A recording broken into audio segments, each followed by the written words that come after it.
دي الخطه اللي انت هتمشي عليها لو انت عايز تستغل اجازه العيد بس لسه تايه. حرفيا بعد الفيديو ده هوفر عليك وقت كبير جدا وغلطات كتير جدا كنت هتنقصها في اخر السنه عشان اديلك الخلاصه اللي انا نفذتها في العيد والحمد لله دخلتني كليه الطب. لا خالص مش محتاج ان انت تكون واحد من اللي خلص المناهج ودلوقتي بيراجعوا. ابدا معاك واعرفك قد ايه انا كنت واقع قبل اجازه العيد وكنت واصل لمرحله ايه، ولكن ازاي استغليت اجازه العيد صح عشان الم كل اللي فات مني، وكمان عشان تقدر تلم كل اللي وراك عامل لك معسكر هديه هقول لك ازاي تدخل فيه في الفيديو. كمان قدرت اسبق ناس كتير من اللي كانوا سابقني. ولو انت عايز اجازه العيد دي تكون ليها سبب كبير جدا في انك تجيب مجموع اخر السنه بعد فضل ربنا، تابع معايا الفيديو لحد اخر لحظه. اما بقى لو انت عايز تفضل تايه ومشتت كده وتقعد تسمع في نصايح ممله بمجرد ما تخرج من الفيديو تنساها، فانت غالبا هتخرج من الفيديو. كفايه كلام كتير، ويلا بينا نبدا الفيديو.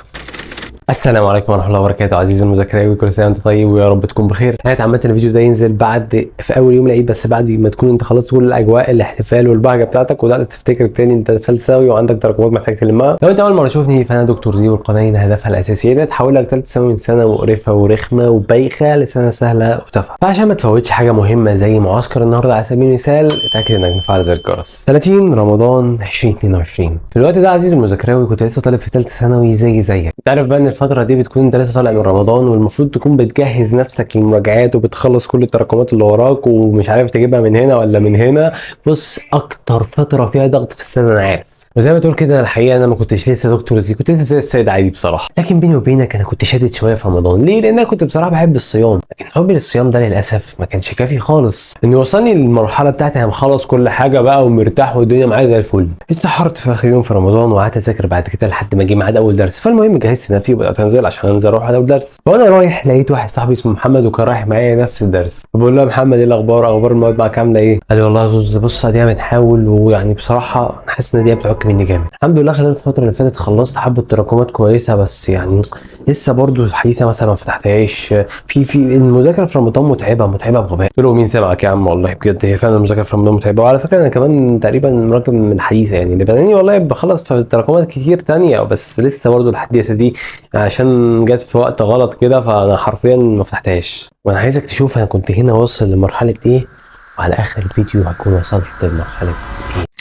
رحنا درس الفيزياء وبالفعل دخلنا وبدانا الحصه مع المستر. وبما اني ما كنتش فتحت الفيزياء فاللي هو انا قاعد بقى في الدرس فاهم انت، يعني اللي هو انا حاسس ان انا بسمع كلام غريب قوي. يعني اللي هو المستر قاعد يقول لك فوتونات والضوء والليزر والامواج الصوتيه والامواج العرضيه. ايه يا جماعه الهبل ده؟ ايه يا جماعه الطول الموجي؟ ايه يا جماعه ده؟ فين المقاومات والدينامو والحاجات اللي احنا كنا بنحب فيها في اول السنه دي؟ وبالرغم من اني برضو يعني مش عارف اتعامل مع المستر قوي ومش فاهم ومش شارك في الحصه، يعني برضو بحاول فاهم اللي هو اجبر نفسي ان انا افهم عشان عارف ان انا لازم اكون اشطر من اشطر واحد بيجاوب في المجموعه دي. اصل هي في دماغي كده لازم ابقى اشطر واحد في كل الدروس، ولازم عشان انا اللي هجيب المجموعه السنه دي باذن الله. هي غباء قوي كده، لكني برضو من جوايا قاعد بلوم نفسي على تقصيري لان انا عارف ان انا مقصر. والغريب كمان ان انا عارف ان انا فعلا مش مقصر في المجهود في الفتره الحاليه، انا ببذل مجهود كبير وكبير قوي كمان. ولكن المشكله ان انا ما بفتحش الحديثه لان انا بلم حاجات تانية، وده بالمناسبه غلط كبير ان انا اراكم الجديد عشان بلم القديم. فانا بالفعل ما كنتش قصرت في الحديثه الا لاني بلم حاجات تانية غيرها. ونزلنا بعديها يا محمد واحنا رايحين بقى درس الكيمياء، بس حرفيا رايح يا محمد وانا ببص في الارض طول المشوار وانا اللي هو مهموم كده وشايل الهم جوايا لان انا عارف ان انا مقصر، بس عارف برضو ان انا نفسي اوصل. عارف ان انا في هدف معين انا شايفه ومحدش شايفه غيري ومحدش شايفه زيي، انا شايفه واضح جدا.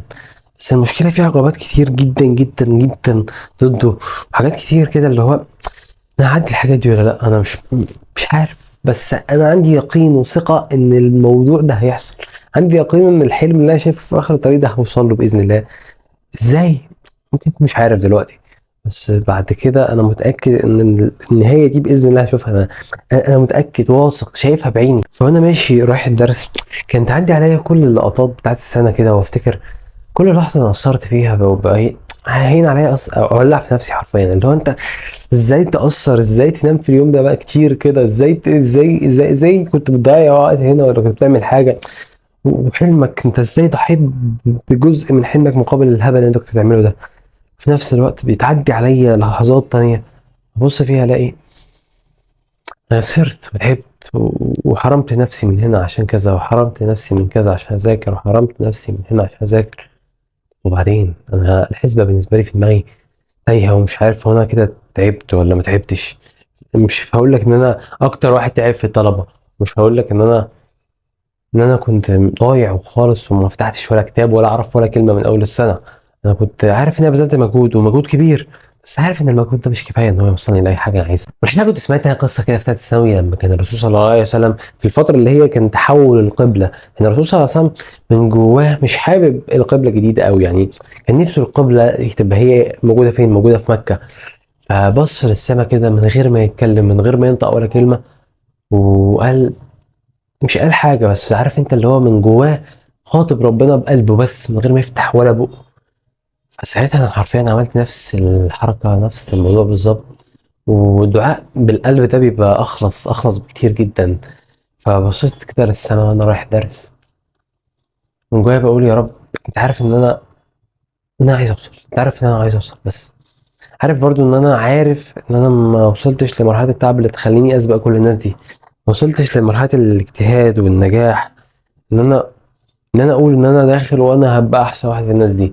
بس من جوايا عارف انت ممكن تكرمني بحاجه زي دي، لانك كريم ولانك قلت كده يا رب، قال ربكم ادعوني استجب لكم، وقال ربكم ادعوني استجب لكم. فحرفيا كنت بدعي ربنا بقلبي كده، وبقول لك دلوقتي كمان لو انت حاسس ان الموضوع صعب عليك، لو انت حاسس ان الموضوع انت مش عارف هتوصله ازاي، انت مش عارف، بس انت في نفس الوقت نفسك ان السنه دي تختم بعد كل التعب اللي انت شفته ده وكل المصاريف اللي انت دفعتها دي وكل حاجه حصلت معاك طول السنه دي، تختم بحاجه كويسه، تختم بالحلم اللي انت بادئه من اول يوم في السنه بتفكر فيه. فادعي ادعي، ممكن انت يكون قلبك دلوقتي اتحرك للدعاء، فبجد ما تضيعش اللحظه دي، وادعي في اي حته، ان شاء الله حتى ادعي في الكومنتات تحت، ادعي في اي حته. بس اهم حاجه انك لازم تعتمد على ربنا في حلمك، ما تعتمدش على نفسك بس. اما بقى بالنسبه للدعوه بتاعتي، فانا ما كنتش متخيل ان الاستجابه هتيجي بالسرعه دي. دخلنا فعلا حصه الكيمياء، وفعلا بعد ما خلصنا الحصه والمستر شرح بقى وخلصنا كل حاجه، وجت اللحظه اللي احنا المفروض بنتكلم فيها بقى عن اجازه العيد. فلقيت المستر بيقول ان هيبقى معانا اسبوع اجازه، لكن خد بالك ان الاسبوع ده في ناس هتبقى موجوده في اوله تحت في الطلبه في ترتيب الطلبه، لكن مع نهايه الاسبوع هتلاقي ناس فرقت جامد جدا ونزلت وجت من تحت لحد فوق، سبقت ناس كتير كانت فوقها. وانا اعرف ناس كتير من الطلبه وصلوا لمرحله ان هم بيقولوا لي انا تقريبا 25% من مجموعي جبته بمذاكره اسبوع العيد. نصيحه من اخوك الكبير، لو انت كنت مقصر طول السنه، اقسم بالله تلحق تلم في الاسبوع بتاع العيد كميه حاجات ما تخلصش، وخلي فرحه العيد هتبقى فرحه كبيره جدا يوم النتيجه. هنا بقى انا حسيت الموضوع كان اشاره حرفيا، بدأ اكتر اسبوع ذاكرت فيه في حياتي كلها.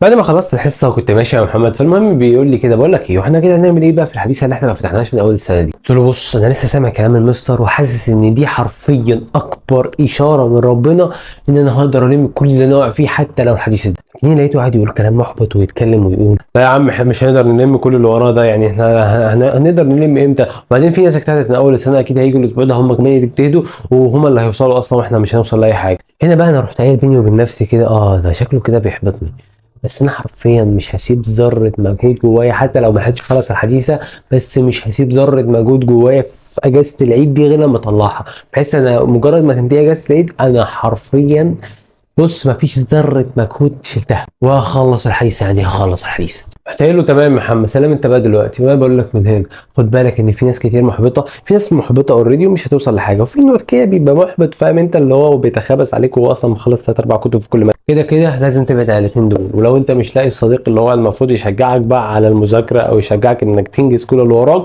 فانا يا عم اعمل لك جروب على التليجرام تحت، انزل ادخل فيه، وانا بدي باذن الله فيه نصايح يعني تقريبا كل يوم تقريبا، يعني ادخل فيه بقى دلوقتي وتعالى لي عشان باذن الله هعرفك ايه هي الخطه اللي هتتكون من 3 حاجات اللي لما نفذتها استغليت كل لحظه في العيد.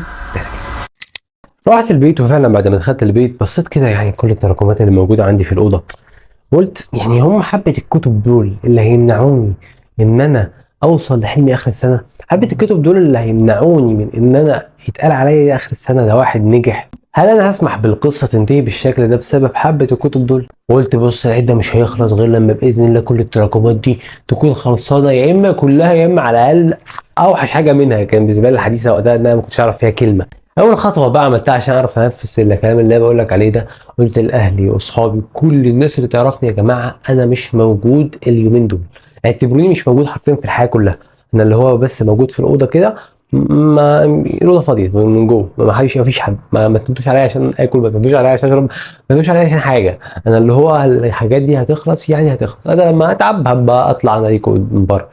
وبالفعل الحمد لله تقريبا ما كنتش يعني اللي هو اعمل اي حاجه في الثلاث اربع ايام بتوع العيد دول غير ان انا بذاكر بس. واشكر اهلي بصراحه لان هم يعني ما خرجوش في العيد احتراما لمشاعري عشان ما يجرحوش مشاعري، يبقى هم بيخرجوا سايبين العبد الذليل اللي جوه الكتب ده. فلا بصراحه ما خرجوش يعني، وانا كنت فعلا البيت كله كان في حاله اللي هو ستريس كده رهيبه في العيد يعني. فالمهم دي اول حاجه انا عملتها بصراحه وفعلا فرقت معايا جدا، هي ان انا اعتزلت كل شيء، اعتزلت كل شيء، اي حاجه غير المذاكره اعتزلتها. ولو انت ممكن تكون مش حابب حاجه زي دي وتقول لي لا العيد فرحه ومش فرحه، اقول لك ماشي، بس افتكر دايما النجاح ثمنه الوحده. لو في واحد زي محمد صلاح ده كان بيفكر بالمنطق اللي هو لا يا عم احنا نعزوه بقى والناس الحلوه وبتاع، ما كانش زمانه راح بازل، ما كانش زمانه راح تشيلسي، كان زمانه رجع بعد تشيلسي اصلا. يا عم اروح العب بقى في الاهلي ولا في الزمالك، انا لعبت في تشيلسي خلاص يا باشا كده الدنيا زي الفل. لكن محمد صلاح ما فكرش بالتفكير ده، محمد صلاح كان دايما بيفكر انا عايز احقق حاجه ما حدش حققها قبل كده وما حدش متخيل ان هي ممكن تحصل، فاكيد هفضل طول الطريق ده وحداني، محدش هيقتنع بالحاجه دي غيري انا بس لحد ما حصلت. فامشي بالمنطلق ده وافتكر ان دايما النجاح ثمنه الوحده. هنا بقى انت ممكن تقول ماشي يا عم زياد، ده دلوقتي احنا فعلا هو اقتناع بالوحده او ما اقتنعناش، المهم باقي الحاجات هنعمل فيها ايه؟ اقول لك والله بصراحه انا لما جيت مع نفسي كده وفكرت قلت بص هو كده كده في الاول وفي الاخر هم 4 ايام بتوع عيد واربع ايام فاضيين ودي فرصه كبيره جدا. فانا افترض ان انا ما لحقتش اخلص فيهم كل التراكمات اللي ورايا، كانت التراكمات كتير جدا وما لحقتش اعمل فيها حاجه. طب انا ما ينفعش الاربع ايام دول يعدوا هوا كده كانهم ما حصلش فيهم حاجه، لا. فقلت انا هاخد في اوحش حاجه عندي، اكتر حاجه انا خايف منها وقلقان منها وتعبان منها وحامله لي ستريس طول الوقت، وهي دي اللي هاخدها واخلصها في الاربع ايام دول. اهم حاجه، اكتر حاجه اللي هو فاهم اللي هو تاكل في دماغي ليل نهار ازاي ما خلصتش الحاجه دي. كان في حالتي انا الحديثه، ممكن تبقى في حالتك انت العضويه، ممكن تبقى في حالتك فصل الدي ان اي والار ان اي، ممكن تبقى في حالتك ثلاث اربع مدارس في النحو، النحو كله، البلاغه كلها، ايا كان هي في حالتك عامله ايه. المهم انت هتاخد بلك كامل، اوسخ بلك موجود عندك، اللي هو انت اكتر حاجه انت مش عارف تذاكرها ومش عارف تعمل فيها ايه من كتر ما انت مش لاقي لها وقت، وبسبب ما هي كبيره وبسبب انت تقريبا سايبها كلها. انت بقى تاخد الحاجه دي تخلصها في يومين ثلاثه بتوع العيد، وباقي التراكمات الحاجه تخلصها يا عم الحاج والله زي الفل، انت كده بطل. ما لحقتش تخلصها يبقى احنا نقدر نخلصها بقى بعد كده، ما اصل احنا خلاص خلصنا اوحش حاجه، حاجه بقى بعد كده بنشتغل بمزاج مرتاح. وحتى يا عم هنقدر نخلص اي حاجه في المراجعات ان شاء الله، بس انا ما انصحكش يعني نسيب تراكمات للمراجعات، حاول تخلص كل حاجه قبل المراجعات. فتاني حاجه يا معلم هي تبقى ايه؟ تبقى ذاكر الاولويات يا عزيزي المذاكره. لكن هي بقى بصراحه عشان ما اكدبش عليك في غلطه كبيره جدا هتمنعك انك تلم التراكمات زي ما وقعت طلبه كتير جدا، والحمد لله انا اتعاملت معاهم وما منعتنيش. احنا في عيد بقى خلاص يعني اشرب براحتي يعني. المهم الغلطه دي هي ايه؟ هي انك بيجي لك لحظه حماس كده اول ما تقول انك هتلم التراكمات، وتلاقي نفسك بتقول ايه؟ انا هسمع كل محاضرات الشرح المتراكمه عليا دي عشان ما افوتش ولا معلومه، لان ممكن المعلومه دي تيجي في الامتحان، صح ولا مش صح؟ مش ده قلت كده؟ الحمد لله دي اكتر حاجه ما قلتهاش. ليه بقى؟ لان انا قلت انا دلوقتي انا لو هضيع اليومين ثلاثه في الشرح فانا ما استفدتش اي حاجه، طب ما هو كده كده الشرح هم يومين ثلاثه بالكتير يعني شوف هستغلهم ازاي. فبدل ما انا اسمع محاضرات الشرح الكتير دي كلها، سمعت اي محاضره تكون فاهم انت اللي هو مثلا لما الحديثه كلها او لما الباب بتاع الحديثه ده كله او لما المهم انك تسمع حاجه فيها شرح والشرح ده يكون مختصر وشامل كل حاجه. بما اننا بقى بنتكلم على الشرح فاسمح لي اقدم لك راعي فيديو النهارده واقول لك ان انت لو عندك اي مشاكل في الاحياء وانت لحد دلوقتي مش عارف تحل فيها وحاسس ان الحل بتاعها صعب، فكانت مس سلمى عامله كورس كده شامل بحيث يبقى فيه كل الافكار بتاعه المنهج تقريبا اللي بتيجي في الامتحانات، وفي حاجات فعلا جت في امتحانات السنين اللي فاتت. وبالفعل كورس الافكار ده اشترك معاها طلبه كتير جدا على مستوى الجمهوريه، وكمان في باقات مراجعه نهائيه بعروض وخصومات عاليه جدا بدايه من النهارده لحد اسبوع بعد نزول الفيديو ده. سيب لك كل التفاصيل الخاصه بتاعتها تحت في الديسكربشن. وبكده اكون خلصت معاك الخطه بتاعه العيد، تتكون من 3 حاجات لازم تعملهم وتنفذهم كويس قوي. عزيزي المذاكراوي، اتمنى اشوفك اخر سنه باذن الله وانت محقق حلمك.